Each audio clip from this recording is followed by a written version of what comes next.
ಆಹಾರ ಕುಡಿರಿ, ನೀರನ್ನ ತಿನ್ನಿ. Drink food and chew water.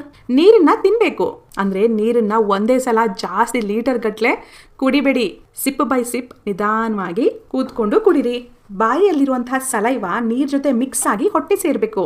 ಅದರಿಂದ ಹೊಟ್ಟೆಯಲ್ಲಿರುವಂತಹ ಆಸಿಡ್ಸ್ ನ್ಯೂಟ್ರಲ್ ಆಗುತ್ತೆ. ಆಸಿಡಿಟಿ, ಗ್ಯಾಸ್ ಪ್ರಾಬ್ಲಮ್ ಬರಲ್ಲ. ನೆನ್ಪಿರ್ಲಿ, ನಾವು ಕುಡಿಯೋ ನೀರು ತುಂಬಾ ತಣ್ಣಗಿರಬಾರ್ದು, ಅಂದರೆ ಐಸ್ ವಾಟರ್ ಆಗಿರಬಾರ್ದು. ಅದೇ ರೀತಿ ತುಂಬ ಬಿಸಿ ನೀರು ಆಗಿರಬಾರ್ದು, ತುಂಬ ಹಾಟ್ ವಾಟರ್ ಆಗಿರಬಾರ್ದು. ವಾರ್ಮ್ ವಾಟರ್, ಉಗುರು ಬೆಚ್ಚಗಿರೋ ನೀರನ್ನ ಕುಡಿದ್ರೆ ತುಂಬ ಒಳ್ಳೆಯದು. ಅಥವಾ ರೂಮ್ ಟೆಂಪರೇಚರ್ ವಾಟರ್ನಾದರೂ ಕುಡೀರಿ. ಓಕೆನಾ? ನೀರನ್ನ ಯಾವಾಗಲೂ ನಿಧಾನವಾಗಿ ಸಿಪ್ ಬೈ ಸಿಪ್ ತಿನ್ನೋ ರೀತಿ ಕುಡೀರಿ.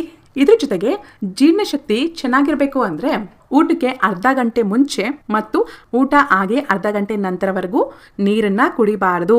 ಊಟದ ಜೊತೆನೂ ನೀರು ಕುಡಿಬೇಡಿ. ಗಂಟ್ಲಲ್ಲಿ ಆಹಾರ ಸಿಗಾಕೊಂಡಂಗಾದ್ರೆ ಮಾತ್ರ ಸ್ವಲ್ಪ ಸ್ವಲ್ಪ ನೀರು ಕುಡೀರಿ. ಹೊಟ್ಟೆ ಫುಲ್ ತುಂಬೋವರೆಗೆ ಊಟ ಮಾಡಬೇಡಿ. 1/4% ಆದರೂ ಹೊಟ್ಟೆ ಖಾಲಿ ಇರಲಿ. ಬೆಳಗ್ಗೆ ಮಧ್ಯಾಹ್ನ ಊಟ ಚೆನ್ನಾಗಿ ಮಾಡಿ. ರಾತ್ರಿ ಹೊತ್ತು ಊಟ ತುಂಬ ಕಡಿಮೆ ತಿನ್ನಿ. ಊಟ ಆದ ತಕ್ಷಣ ಎದ್ದು ಓಡಾಡಬೇಡಿ. ಒಂದು 5ರಿಂದ 10 ನಿಮಿಷ ಊಟ ಆದ ಸ್ಥಳದಲ್ಲೇ ಕೂತ್ಕೊಳ್ಳಿ. ಸಡನ್ನಾಗಿ ಎದ್ದು ಓಡಾಡಬಾರ್ದು. ಒಂದು 10 ನಿಮಿಷ ಹಾಗೆ ಕೂತ್ಕೊಳ್ಳಿ. ನಂತರ ನಿಧಾನವಾಗಿ ವಾಕ್ ಮಾಡಿ. ಊಟ ಆಗಿ ಒಂದು 1/4 ಗಂಟೆ ಆದಮೇಲೆ ನಿಧಾನವಾಗಿ 100 ಹೆಜ್ಜೆ ಆದರೂ ವಾಕ್ ಮಾಡಿ. ನಾವು ತಿಂದ ಆಹಾರ ಸುಲಭವಾಗಿ ಜೀರ್ಣವಾಗುತ್ತೆ. ಊಟ ಆದ ತಕ್ಷಣ ಮಲಗಬಾರ್ದು. 3 ಗಂಟೆ ಗ್ಯಾಪ್ ಇರಬೇಕು.